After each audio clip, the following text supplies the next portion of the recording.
Hi students, இன்னைக்கு இந்த வீடியோவில் நம்ம ஏ லெவல் எஸ்எஃப்டியில் உள்ள 9வது பாடமான எலக்ட்ரிசிட்டி, அதாவது ஓட்டமினியல் சம்மந்தமாக தான் பார்க்க போகிறோம். ஓட்டமினியல் சம்மந்தமாக ஆல்ரெடி நம்ம ஓ லெவலில் படிச்சிருப்போம். அப்போ அந்த பாடத்துக்கு என்னென்ன விஷயங்கள் படிக்க போகிறோம் அப்படிங்கிற ஐடியா நமக்கு கொஞ்சம் இருக்கும். சரியா? இப்போ நேரடியாக நம்ம ஓட்டமினியல் பாடத்துக்கு போகாமல் பாடத்துக்கு தேவையான சில அறிமுகமான விஷயங்களை பார்த்துட்டு பாடத்துக்கு போவோம். அதுல முதலாவது பாருங்க, இயற்கையில காணப்படுகின்ற பதார்த்தங்களை மின்கடத்தும் இயல்புக்கு ஏத்த மாதிரி 3 வகையா பிரிக்கலாம். இப்போ முதலாவது விஷயம், இயற்கையில காணப்படுகின்ற பதார்த்தங்கள் மின் கடத்தும் இயல்புக்கு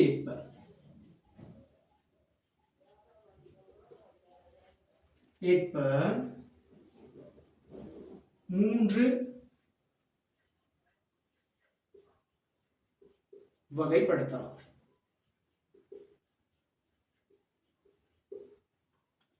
அதுல முதலாவது கடத்தி.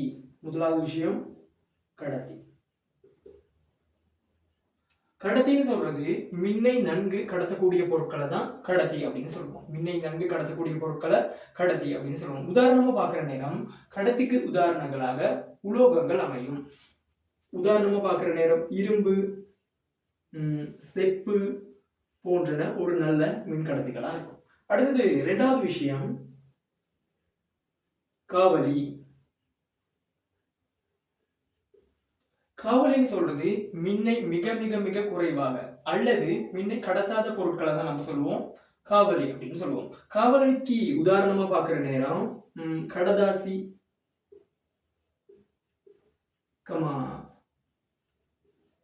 கண்ணாடி,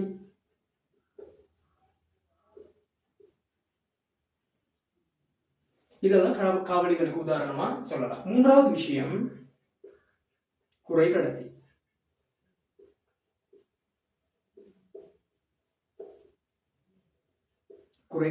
குறைக்கடத்தி அப்படின்னு சொல்றது தன்னோடு அளவான மின்னோட்டத்தை அனுமதிக்க கூடியதை தான் சொல்றது குறைக்கடத்தி அப்படின்னு சொல்லுவோம். அப்ப அந்த குறைக்கடத்திக்கு உதாரணமா பார்க்கிற நேரம் சிலிக்கன், ஜெர்மானியம், இதெல்லாம் குறைக்கடத்திகளுக்கு உதாரணமா அமையும். நம்ம வீட்டுல பயன்படுத்துற நிறைய அவ்வளோ எலக்ட்ரிக் சாமான்களும் குறைக்கடத்திகளால் ஆனவை. அப்ப எலக்ட்ரானிக்ஸ் ஐட்டம்னாலே நமக்கு உள்ளுக்கு பயன்படுத்துறது எல்லாமே குறைக்கடத்திகளா தான் இருக்கும். ஓகேவா?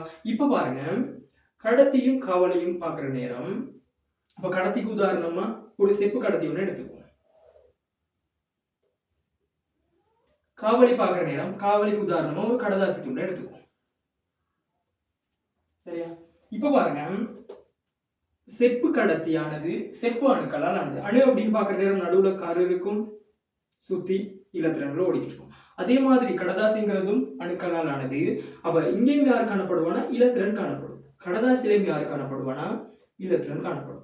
இந்த இலத்திரன் தான் மின்னை கடத்தும். அதாவது இலத்திரன்கள் ஒரு குறிப்பிட்ட திசையில அசைஞ்சிச்சுன்னா, இலத்திரன்கள் ஒரு குறிப்பிட்ட திசையில அசைந்தால் அங்கு மின்னோட்டம் என்ன செய்யப்படும்? உருவாக்கப்படும். அப்ப பாருங்க, கடத்திலையும் என்ன செய்யுது? இலத்திரன் காணப்படுது. காவலிலையும் என்ன செய்யுது? இலத்திரன் காணப்படுது. ஆனா இது ரெண்டுலையும் பார்க்கிற நேரம் கடத்தியானது மின்னை கடத்தும், காவலியானது மின்னை கடத்தாது. இதற்கான காரணம் என்னன்னா, ரெண்டுலையும் இலத்திரன் தான் காணப்படும். ஆனா இங்க கடத்தில நம்ம ஸ்பெஷலா சொல்லுவோம் சுயாதீன இலத்திரன்.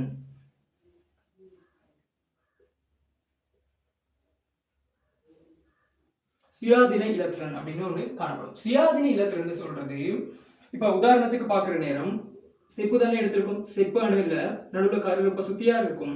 இலத்திரங்கள் என்ன செஞ்சுக்கிட்டு இருக்கும்னா, இலத்திரன்கள் இயங்கிட்டு இருக்கும். சரியா? அப்ப கருல இருந்து ரொம்ப தூரமா உள்ள இலத்திரன் என்ன செய்யணும்? கரு கவர்ச்சியில இருந்து சற்று விலகி காணப்படும். அதாவது கரு கவர்ச்சி விசை அதுல குறைவா காணப்படும். இதனால இந்த இறுதி ஓட்டுல இருக்க இலத்திரன்கள் பெரும்பாலும் சுயமாக அசையக்கூடியதா இருக்கும். சுயமாக சற்று அசையக்கூடியதா இருக்கும்.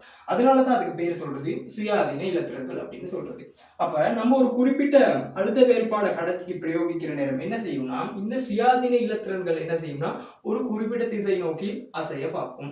ஒரு குறிப்பிட்ட திசை நோக்கி இலத்திரன் அசைவதன் மூலியமாக கடத்தில என்ன உருவாக்கப்படும்? மின்னோட்டம் உருவாக்கப்படும். இங்க பார்த்தோம்னா இலத்திரன் காணப்படுது, ஆனா சுயாதீன இலத்திரன் இல்ல. சுயாதீன இலத்திரன்கள் தான் ஒரு குறிப்பிட்ட திசையில என்ன செய்யும்? அசையும். அப்ப இதுக்கு ஒரு அழுத்த வேறுபாடு பிரயோகிக்கிற நேரம் இதில் உள்ள இலத்திரன்கள் அசையுமான்னு கேட்டா அசையாது. அப்ப கடத்தியில் உள்ள இலத்திரன்கள் தான் என்ன செய்யும்? சுயாதீன இலத்திரன்கள் தான் என்ன செய்யும்? அசையும். ஆகவே தான் கடத்தி வந்து நல்ல மின் கடத்தியா தொழிற்படும், காவலிங்கிறது மின்னை கடத்தாது. இப்போ உங்களுக்கு விளங்கியிருக்கும் கடத்தி, காவலி, குறை கடத்தி. இப்ப நம்ம இந்த பாடத்துல படிக்க வேண்டிய விஷயம் கடத்திய பத்தி.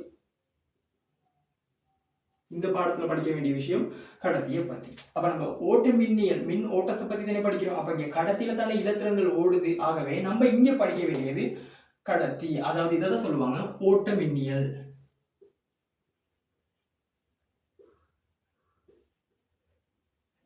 இங்க பாருங்க, காவலிலையும் இலத்திரங்கள் அதாவது ஏற்றங்கள் காணப்படுது. ஆனா இங்க உள்ள ஏற்றங்கள் என்ன செய்யாதுன்னா அசையாது. இதை பத்தி படிக்கிறத சொல்லுவாங்க நிலை மின்னியல்.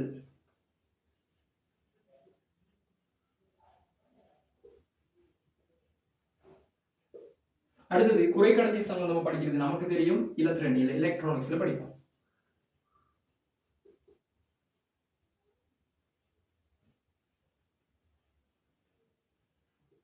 இப்போ உங்களுக்கு என்ன விஷயத்தை பத்தி படிக்க போறோம் அப்படிங்கிற ஒரு கிளாரிட்டி ஒன்று இருக்கும். இப்போ நம்ம பாடத்துக்கு போவோம். இப்போ முதலாவது விஷயம் பாருங்க, மின்கணியம். முதலாவது விஷயம் மின்கணியம்.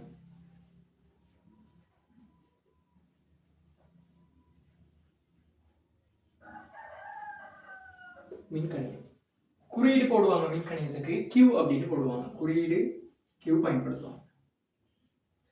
மின்கணியம்னு சொல்றது ஒரு குறிப்பிட்ட நேரத்துல ஒரு கடத்தியூடாக சென்ற ஏற்றங்களுடைய அளவை தான் சொல்றது மின்கணியம். உதாரணத்துக்கு ஒரு கடத்தி எடுத்துக்கிட்ட மாதிரி இருந்தா இது ஒரு கடத்தி. இந்த கடத்தியில ஏற்றங்களை நம்ம கருதுறது இலத்திரன்களை தான். இலத்திரன்கள் பெரும்பாலும் மறையேற்றமா தானே இருக்கும். அப்ப ஏற்றங்களை இலத்திரனை கருதும். இப்படி இலத்திரன் இருக்குன்னா இந்த இலத்திரன் என்ன செய்ய பார்ப்போம்னா இயங்க பார்க்கும். இயங்குனா தானே மின்னோட்டம் உருவாக்கப்படும். அப்ப ஒரு குறிப்பிட்ட நேரத்துல இயங்கின ஏற்றங்களினுடைய அளவு. அப்ப சிம்பிளா மின்கணியம்ங்கிறது ஏற்றங்களுடைய அளவை தான் சொல்றது மின்கணியம் அப்படின்னு சொல்லுவாங்க. ஏற்றங்களை அளக்கிறதுக்கு அலகு இருக்கு. உதாரணத்துக்கு திரிவு அளக்கிறதுக்கு கிலோகிராம், கிராம் அலகுகள் இருக்கு தானே. அதே மாதிரி ஏற்றங்களை அளக்கிறதுக்கும் அலகு இருக்கு. அதுக்கு சொல்றது கூலோம் அப்படின்னு சொல்லுவாங்க. அப்ப அலகு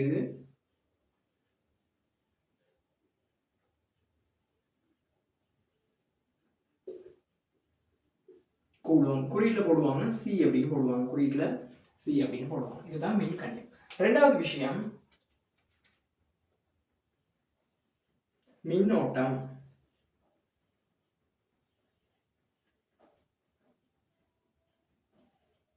இரண்டாவது விஷயம் மின்னோட்டம். மின்னோட்டத்துக்கு குறியீடு வந்து ஐ.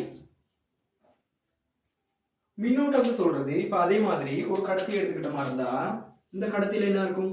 ஏற்றங்கள் காணப்படும். உதாரணத்துக்கு மறை ஏற்றங்கள் பெரும்பாலும் கடத்திகள்ல காணப்படும். இந்த ஏற்றங்கள் என்ன செய்யும்னா ஒரு குறிப்பிட்ட ஒரு அழுத்த வேறுபாடு வழங்கணும்னா இந்த ஏற்றங்கள்லாம் ஒரு திசையில அசைய பார்க்கும். அதுதான் சொல்றது மின்னோட்டம் அப்படின்னு சொல்றது. அப்ப வரைவிலக்கணம் எப்படி சொல்றதுன்னா ஒரு செகண்ட்ல ஓரலகு நேரத்தில் கடத்தியினூடாக ஓரலகு நேரம் அப்படின்னு சொல்றது ஒரு செகண்ட். ஒரு செகண்ட்ல கடத்தியினூடாக சென்ற மின்கணியம் அல்லது ஏற்றம் மின்னோட்டம் எனப்படும். ஓரலகு நேரத்தில் கடத்தியினூடாக சென்ற மின்கணியம் மின்னோட்டம் எனப்படும். அப்போ ஒரு செகண்ட்ல எவ்வளவு ஏற்றங்கள் போனுச்சோ, ஏற்றங்கள் குறியீட்டு போடுவாங்க Qன்னு. ஒரு செகண்ட்ல எவ்வளவு ஏற்றங்கள் போனுச்சோ அதை தான் மின்னோட்டம் அப்படின்னு சொல்லுவாங்க. இதை வச்சுக்கிட்டு நம்ம ஒரு சமன்பாடு ஒன்று எழுதலாம்.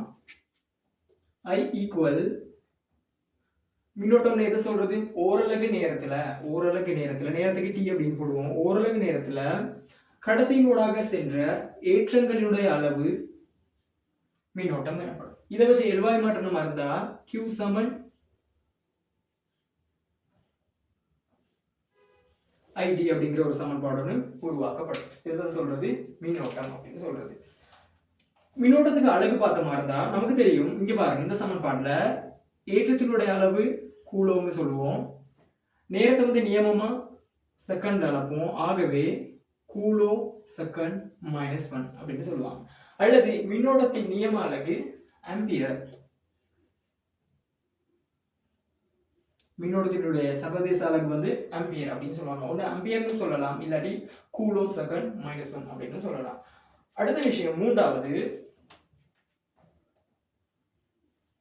அழுத்த வேறுபாடு.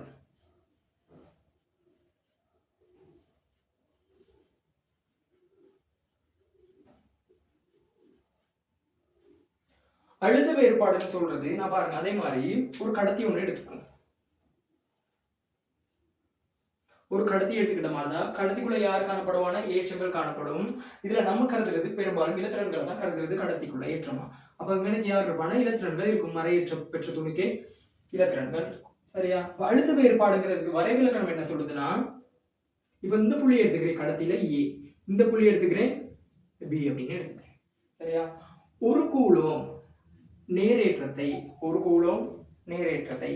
ஒரு புள்ளியிலிருந்து இன்னொரு புள்ளிக்கு கொண்டு செல்வதற்கு, ஒரு கூலோம் நேரேற்றத்தை ஒரு புள்ளியிலிருந்து இன்னொரு புள்ளிக்கு கொண்டு செல்வதற்கு செய்யப்பட வேண்டிய வேலையினுடைய அளவு, வேலைக்கு குறியீடு போடுவோம் W அப்படின்னு போடுவோம், செய்யப்பட வேண்டிய வேலையினுடைய அளவு தான் சொல்லுவாங்க அழுத்த வேறுபாடு அப்படின்னு சொல்லுவாங்க. சிம்பிளா நம்ம ஒரு குழாய் ஒன்றுல இந்த குழாயில இதை A அப்படின்னு எடுத்துக்குவோம், இதை வந்து B அப்படின்னு எடுத்துக்குவோம். இதுல ரெண்டு சொற்பதங்கள் இருக்கு.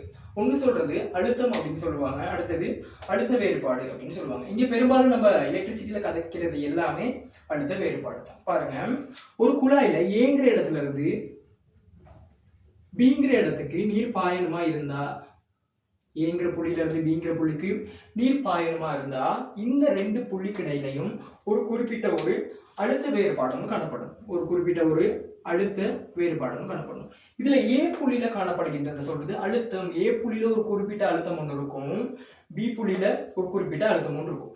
இந்த ரெண்டு அழுத்தங்களுக்கும் இடையே ஒரு குறிப்பிட்ட வேறுபாடு காணப்பட்டாதான் இந்த நீரானது என்ன செய்யும், ஏங்கிற புள்ளியில இருந்து Bங்கிற புள்ளிக்கு இயங்கும். அதே மாதிரி தான் இங்க ஏற்றம் அசைஞ்சாதானே மின்னோட்டம் உருவாக்கப்படும். அப்ப ஏற்றம் அசையணுமா இருந்தா ஏங்கிற புள்ளிக்கும் Bங்கிற புள்ளிக்கும் ஒரு குறிப்பிட்ட அளவு என்ன இருக்கணும், ஒரு அழுத்த வேறுபாடுன்னு இருக்கணும். அதைத்தான் சொல்றது அழுத்த வேறுபாடு. அப்ப அந்த அழுத்த வேறுபாடு காணப்பட்டா தான் இலத்திரன்கள் என்ன செய்யணும், ஒரு இடத்துல இருந்து இன்னொரு இடத்துக்கு என்ன செய்யும், இடப்பெயர்க்கப்படும். அதைத்தான் சொல்றது மின்னோட்டம் அப்படின்னு சொல்லுவாங்க. இப்போ உதாரணத்துக்கு நம்ம வீடுகள்ல பயன்படுத்துற பெட்சி ஒன்று எடுத்துக்கிட்ட மாதிரி இருந்தா,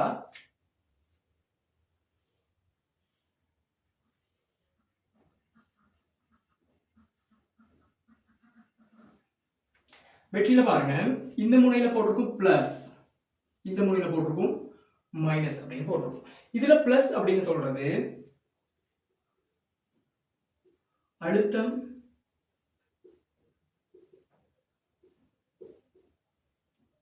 கூடிய முனை அல்லது புள்ளி. மைனஸ் போட்டிருக்கிறது சொல்றது அழுத்தம்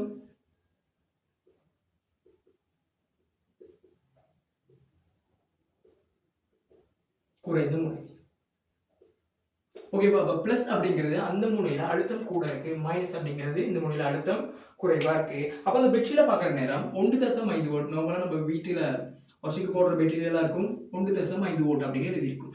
1.5 வோல்ட்ங்கிறது இந்த பெட்ஷீட்டோட அழுத்தம் இல்ல, இந்த முனைக்கும் குறுக்கையான அழுத்த வேறுபாடு தான் என்ன, 1.5. இங்கனைக்கு ஒரு அழுத்தம் காணப்படலாம், இங்கனைக்கு ஒரு அழுத்தம் காணப்படலாம். வேறுபாடுங்கிறது கழிப்போம். அப்ப இந்த ரெண்டு புள்ளிகளுக்கு இடையிலான வித்தியாசம் தான் 1.5 வோல்ட் அப்படிங்கிறது. அப்ப 1.5 வோல்ட் அப்படிங்கிறது இந்த பெட்ஷீட்டோட அழுத்த வேறுபாடு.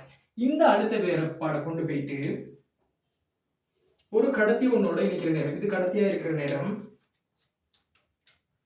இந்த கடத்திக்குள்ள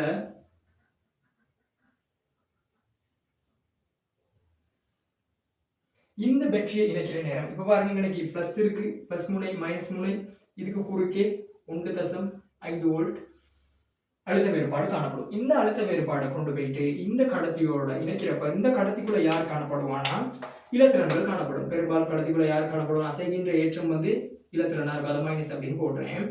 அப்ப இந்த கடத்திக்குள்ள ஏற்றங்கள் காணப்படும். அப்போ ஒரு அழுத்த வேறுபாடு பிரயோகிச்சோன்னே அழுத்த வேறுபாடு காரணமா இந்த இலத்திரன்கள் என்ன செய்யும், ஒரு குறிப்பிட்ட திசை நோக்கி அசையும். அதை தான் சொல்லுவாங்க மின்னோட்டம் அப்படின்னு சொல்லுவாங்க. இப்ப இந்த படத்தை பாக்குறப்ப இலத்திரன்கள் எப்பயுமே மறைமுனை விடத்திலிருந்து நேர்முனை விடத்தை நோக்கி இலத்திரன்கள் அசையும். ஒரு கடத்தி எடுத்துக்கிட்ட மாதிரி இருந்தா இந்த கடத்தில இந்த படத்துல பாக்குற நேரம் மின்னோட்டம் என்ன செய்யும், இந்த திசையில போகும். இப்ப இந்த கடத்தில இந்த திசையில மின்னோட்டம் போகுது அப்படின்னு வச்சுக்கோம், ஐ அப்படின்னு குறிக்கிறேன். இந்த கடத்தில இலத்திரன்களுடைய திசை மின்னோட்டத்திற்கு எதிர் திசையாக காணப்படும். இது முக்கியமான ஒரு விஷயம். அதே மாதிரி ஒரு கடத்தி ஒன்று எடுத்து அதுல நேரேற்றம் காணப்படுது அப்படின்னு வச்சுக்கோம்.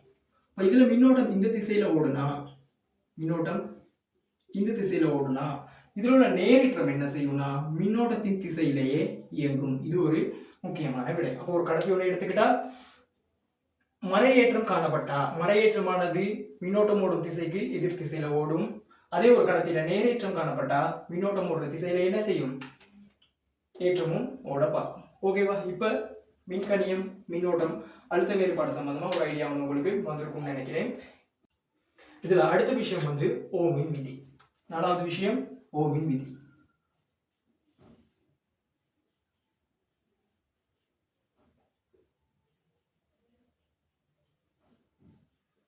ஓமின் விதி என்ன சொல்லுதுன்னா, வெப்பநிலை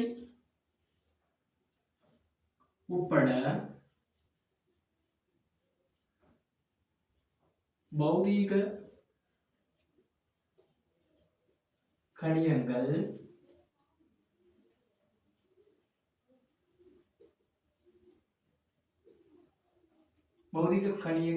சில மாறாத போது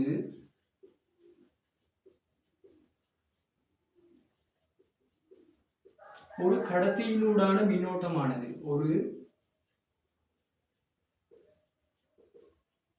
கடத்தியின் ஊடான மின்னோட்டமானது அக்கடத்தியின்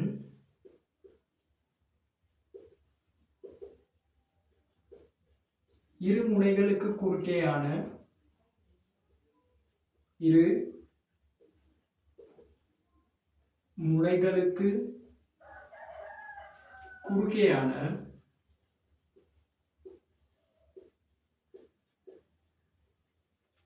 அழுத்த வேறுபாட்டிற்கு நேர்விகித சமன்.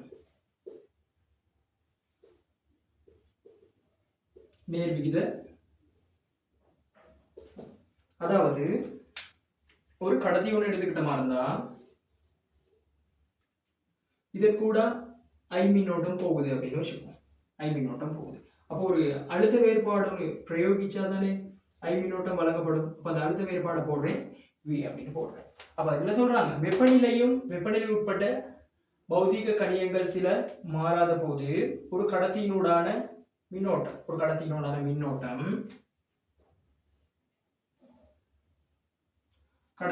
மின்னோட்டம் அக்கடத்தியின் இரு முனைகளுக்கு குறுக்கேயான அழுத்த வேறுபாட்டிற்கு நேர்விகித சமன். நமக்கு தெரியும் நேர்விகித சமன் சொல்றது இங்குள்ள கணியம் எத்தனை அலகால கூடுதோ அதே அளவால இங்குள்ள கணியம் என்ன செய்யும் கூடும். இங்குள்ள கணியம் 3 அலகால கூடுதோ இங்குள்ள கணியம் 3 அலகால அதிகரிக்கும். அதைத்தான் சொல்றது நேர்விகித தொடர்பு அப்படின்னு சொல்றது.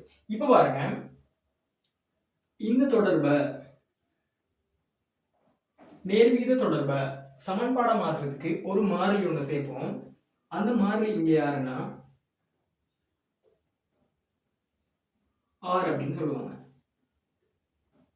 அந்த மாறிலி யாருன்னா R. R அப்படிங்கிறது தடை, கடத்தியின் தடை அப்படின்னு சொல்றது. அப்ப இதுதான் ஓமின் விதி சொல்றது. அடுத்த விஷயம் பாருங்க, இந்த சமன்பாட்டில இருந்து V சமன் IR, இதுல R எழுவாய் மாத்திரப்ப V இன் கீழ் R அப்படின்னு வரும். இப்ப இதுல ஒரு கேள்வி கேட்கலாம், இந்த R ஆனது மின்னோட்டத்தை மாற்றும் போது அல்லது அழுத்த வேறுபாடை மாற்றும் போது மாறுமா மாறாதா? நம்ம F சமன் மேல முன்னுக்கு சமன்பாடுகள் படிச்சிருப்போம். F Saman M into A. இதுல உள்ள R மூடுகள் F இன் கீழ் M வரும். அப்ப இந்த R மூடுகளானது திணிவிலையும் வழங்கப்படுற விசையிலையும் என்ன செஞ்சிருக்கும் தாங்கி இருக்கும். திணிவு அதிகரிக்க R மூடுகள் குறையும், விசை கூட R மூடுகள் என்ன செய்யும் கூடும். அப்ப இந்த விசையிலையும் திணிவிலையும் இந்த R மூடுகள் என்ன செய்யும் தங்கி இருக்கும். அதே மாதிரி இங்க சொல்லலாமான்னு கேட்டா சொல்லக்கூடாது. இந்த தடை அப்படிங்கிறது அழுத்த வேறுபாடுலையும் மின்னோட்டத்திலையும் என்ன செய்யாதுன்னா தங்கி இருக்காது. இது முக்கியமான ஒரு பாயிண்ட். மின்னோட்டத்தை அதிகரிச்சா தடை மாறுமா அப்படின்னு கேட்டா மாறாது. அழுத்த வேறுபாடு அதிகரிக்கிற தடை மாறுமான்னு கேட்டா மாறாது. தடை அப்படிங்கிறது இந்த பாருங்க, நம்ம இன்னைக்கு ஓமின் விதியில எழுதியிருக்க மாதிரி வெப்பநிலையில தங்கியிருக்கும். அதை உட்பட சில பௌதிக கணியங்களை தங்கியிருக்கும். அதை அடுத்தடுத்த வீடியோக்கள் என்ன செய்வோம் பார்ப்போம். அப்ப இன்னைக்கு முக்கியமானது இந்த தடை அப்படிங்கிறது அழுத்த வேறுபாட்டிலையும் வழங்கப்படுகின்ற மின்னோட்டத்திலையும் தங்கி இருக்காது. இப்ப இந்த சமன்பாடை வச்சுக்கிட்டு நம்ம 2 கிராஃப் வரையலாம். அதுல முதலாவது ஓமின் விதிக்கு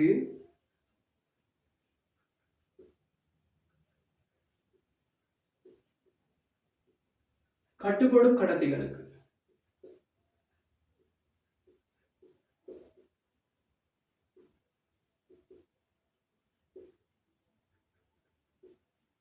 ஓமின் விதிக்கு கட்டுப்படும் கடத்திகளுக்கு இந்த சமன்பாடு பாருங்க, திருப்பி எழுதுறேன். V Saman I.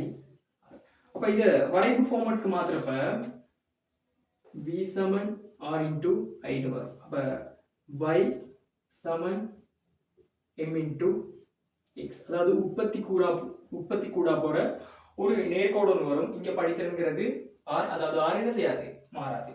அப்ப ஓமின் விதிக்கு கட்டுப்படும் கடத்திகளுக்கு Vக்கும் ஐக்கும் எதிரான வரைவு வரைஞ்சா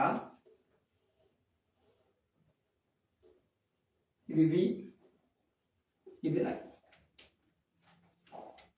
உற்பத்தி கூறா போற ஒரு நேர்கோடு வரும். அடுத்த விஷயம் பாருங்க, இரண்டாவது ஓமின் விதிக்கு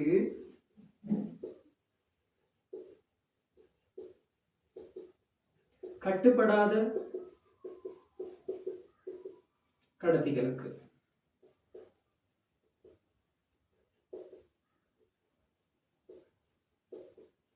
ஓமின் விதிக்கு கட்டுப்படாத கடத்திகளுக்கு வரைஞ்சா அப்ப அதுக்கு உதாரணமா பார்க்கலாம். தங்குதன் இலைய இதுக்கு உதாரணமா சொல்லலாம். தங்குதன் இலை.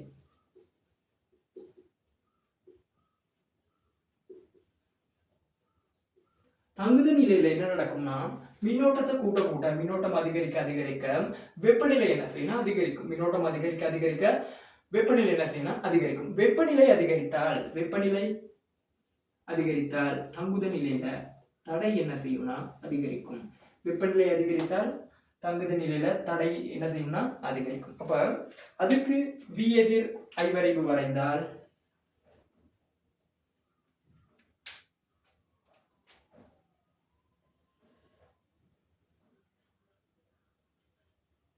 இவ்வாறு வரும். அப்போ ஓமின் விதிக்கு கட்டுப்படும் கடத்திகளுக்கு V எதிர் I வரைவு வரைந்தால் உற்பத்தி கூறா போற ஒரு நேர்கோடு ஒன்று வரும். ஓமின் விதிக்கு கட்டுப்படாத கடத்திகளுக்கு வரைஞ்சா அங்கு வெப்பநிலை அதிகரிக்கிறதுனால, உதாரணத்துக்கு தான் நான் தங்குதன் நிலையை சொல்லியிருக்கேன். அப்ப தங்குதன் நிலையில வழங்கப்படுகின்ற மின்னோட்டம் அதிகரிக்க வெப்பநிலை என்ன செய்யணும், அதிகரிக்கும். வெப்பநிலை அதிகரிச்சா அவங்களோட தடை என்ன செய்யும், மாறும். தடை மாறும் போது வரைவானது இந்த மாதிரி ஒரு வளைகோடா வரும். சரியா? அப்ப இவ்வளவு நேரம் மின்கணியம், மின்னோட்டம், அடுத்த வேறுபாடு, அடுத்தது ஓமின் விதி சம்பந்தமா இந்த வீடியோல பார்த்துருக்கோம். இதை தொடர்ந்து அடுத்தது தடை சம்பந்தமா பார்க்கணும். அதை அடுத்த வீடியோல பார்ப்போம்.